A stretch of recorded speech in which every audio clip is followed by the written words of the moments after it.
نبی پاک صلی اللہ تعالیٰ علیہ وسلم نے جب پرانی امتوں کی عمریں دیکھی، نہ کسی کی 1000 سال ہوئی، کسی کی اس سے زیادہ ہوئی، تو اللہ کے محبوب علیہ السلام کے دل مبارک میں یہ خیال آیا کہ میری امت کی عمریں تو بڑی تھوڑی ہوں گی، تو کیسے اتنی لمبی نیکیاں کر سکیں گے؟ تو اللہ تعالیٰ نے پھر لیلۃ القدر عطا فرمائی۔ گویا اس ایک رات میں جو آدمی نیکی کرے، 1000 دن نہیں۔ کتنا لوگوں کو شوق ہے کہ کوئی ایسا جیک لگے، یکدم میری ساری چیزیں بڑھ جائیں، تو اس پر بھی تو ذرا غور کرے نا۔ یہ ایک رات 1000 دن سے نہیں، 1000 مہینے سے افضل ہے۔ 1000 یکدم آپ کی نیکیوں کی عمر 1000 ماہ تک چلی جاتی ہے۔ کتنی بڑی فضیلت کی بات ہے۔ میرے رسول کریم صلی اللہ تعالیٰ علیہ وآلہ وسلم خاص توجہ دلاتے، اس رات کے حوالے سے خاص توجہ دلاتے۔ اور یہ رات کب ہوتی ہے؟ صحیح حدیث میں موجود ہے، نبی پاک صلی اللہ تعالیٰ علیہ وسلم نے فرمایا کہ اسے رمضان کے آخری عشرے میں تلاش کرو۔ گویا یہ جو 5 طاق راتیں ہیں نا، 21ویں، 23ویں، 25ویں، 27ویں، 29ویں، ان طاق راتوں میں اس رات کو تلاش کرو۔ اس رات اللہ کے فرشتے نازل ہوتے ہیں، آسمان دنیا پر، زمین پر فرشتے اترتے ہیں۔ حضرت جبریل امین علیہ السلام انہیں لے کر کے آتے ہیں، اور فرشتے کیا کرتے ہیں کہ جو بندہ اس رات اللہ کی یاد میں موجود ہو، جو بندہ اللہ تبارک و تعالیٰ کے ذکر میں موجود ہو، جو بندہ اس دن اللہ تبارک و تعالیٰ کی بارگاہ میں کسی بھی طور پر حاضر ہو، فرشتے اس کے لیے دعائے مغفرت بھی کرتے ہیں اور رب کی بارگاہ میں التجائے رحمت بھی کرتے ہیں۔ اور ایک روایت میں ہمیں یوں بھی ملتا ہے کہ فرشتے اسے مصافحہ بھی کرتے ہیں، ہاتھ بھی ملاتے ہیں۔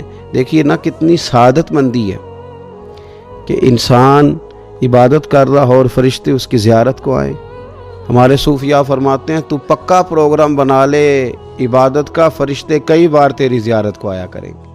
اور پھر ایک اور بات یہاں بڑی قابل توجہ ہے کہ انسان جب محسوس کرتا ہے مجھے کچھ دیکھ رہا ہے، تو ذرا اس کی عبادت کا انداز بھی تھوڑا تبدیل ہو جاتا ہے۔ تو اگر یہ ذہن ہو ہمارا کہ ہمیں فرشتے دیکھ رہے ہیں اور وہ والی مخلوق دیکھ رہی ہے جو ہماری ڈائری ڈائریکٹ لے جا کے ہمارے رب کی بارگاہ میں پیش کرے، تو پھر کچھ زیادہ ہی توجہ مسلمان کی ہونی چاہیے، زیادہ ہی انہماک ہونا چاہیے، وہ کھو جائے۔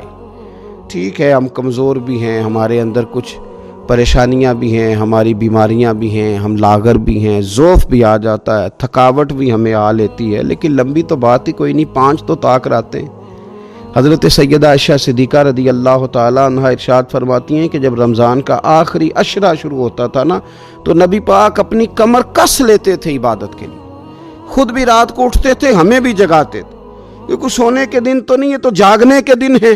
ساون کی کالی راتوں میں جب بوندا باندی ہوتی ہے، وہ راتوں کو اٹھ اٹھ روتے ہیں جب خلقت ساری سوتی ہے۔